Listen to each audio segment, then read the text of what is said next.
Frederick's father whispered to himself. Father and mother watched in quiet awe as Frederick held Brutus in his spell. Look at him, Frederick's father said. Look how confident he is. He's like a little adult. How the hell does an 8-year-old boy command a dog like that right off the bat? You've seen how he is with animals, his mother said. The way that livestock gravitate to him at the county fairs, or all the dogs at the pound came so eagerly to the front of their kennels whenever he stopped to look at them. God, he cried so hard that day, his father said, shaking his head at the memory of Frederick standing in the middle of the kennel aisle, sobbing uncontrollably as the dogs whined for his attention. I think it has something to do with empathy. He just seems to understand animals, his mother said. I certainly don't have that with Brutus. You should see the way he lays at the foot of Freddie's bed and lifts his head whenever I walk by. He's like a dog guarding a king. Well, that's what we got him for, his mother laughed. You did good, sweetie. She patted her husband on the back and walked away. Frederick's father chewed the corner of his lip and grinned. Thanks. Up ahead, Frederick saw through the trees what looked like a field of wheat and heard the sound of wind blowing through grass. Come on, Brutus, he said excitedly, and trotted towards the field. The chain links of the collar jingled as they ran, and Brutus's breath issued from his mouth with the sound of a locomotive chugging down the tracks. They stopped where the trees ended and the grass began. The sun had passed its apex in the sky, and its descent towards late afternoon lit the field with an autumnal glow. The trail led through the grass and into another forest about a half-mile away. They walked slowly into the open field. The bark on the trail crunched under their feet. The grass on either side of the trail was nearly as tall as the boy and bobbed gently in the breeze, occasionally reaching over to tickle his wrists as he passed. The field stretched off to either side so far that he could not make out where it ended or began. The grass was a mat of gold in the distance and surged and swelled like a river as the currents of the wind swirled over the surface. The sun was pleasant on his face, and he closed his eyes every so often to bask. Brutus stopped suddenly to urinate. Frederick felt a slight twinge of guilt, as if his dog were soiling something pure, but then figured dogs will be dogs, and it's all a part of Mother Nature's way. They reached the other side and approached the woods. The forest was very thick, but the trail continued clearly through. There was a rustling from within the woods. Branches broke and leaves fell, and a tree stepped out from the forest. Frederick gasped and gripped the leash. Brutus even stepped back as the tree walked onto the trail. But then the tree stepped into the sunlight and became a giant magisterial elk. The elk's antlers exceeded the width of the trail and stood above his head in a complex webwork of grooved bone and sharp endings.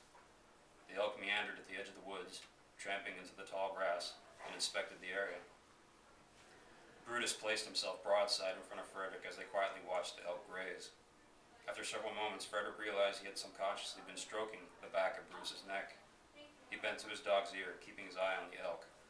Good boy, he whispered. The elk suddenly looked up. Its nose twitched at the air, and its long red tongue swiped grassy debris from its lips. The elk turned and walked back to the forest. Just as it reached the edge of the woods, it looked back over its shoulder at Frederick, licked its lips again, and then disappeared into the shadows of the trees. Frederick listened to the sound of the elk's footsteps until he could no longer hear them, and smiled wide, his teeth gleaming in the sun. Come, boy, Frederick said as he walked ahead of Brutus, who hopped and stepped beside him as they made their way into the woods. Pardon me.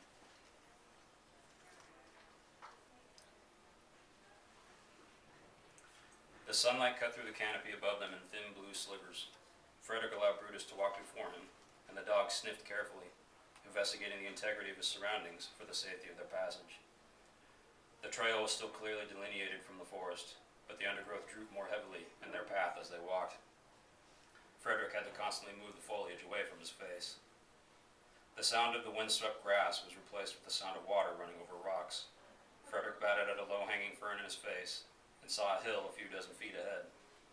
The forest thinned at the base of the hill, and he could see thick rays of sunlight shining down on what looked like an open area on the other side. Brutus became excited at the sound of running water and began pulling Frederick along the path. Brutus, heel, Frederick stopped and commanded, and Brutus, face pinched in contrition, obediently fell back to Frederick's side. Frederick saw that the trail terminated at the base of the hill. He stopped. Brutus closed his mouth and looked up at the hill's crest, drool falling from his lips in slow, languid strings. Frederick knew that Brutus was thirsty, but hesitated at the thought of what lay on the other side. Birds suddenly exploded from the brush behind them, frightening the boy so much that he jumped a half circle in the air to look around. Brutus's head darted to the commotion. The birds fluttered frantically upward and hovered at the treetops, darting back and forth as if caught in a web. For some reason, the sight frightened Frederick, and he held the leash with both hands close to his waist. But then the birds suddenly broke free and became silvery points of light as they disappeared into the blueness of the sky.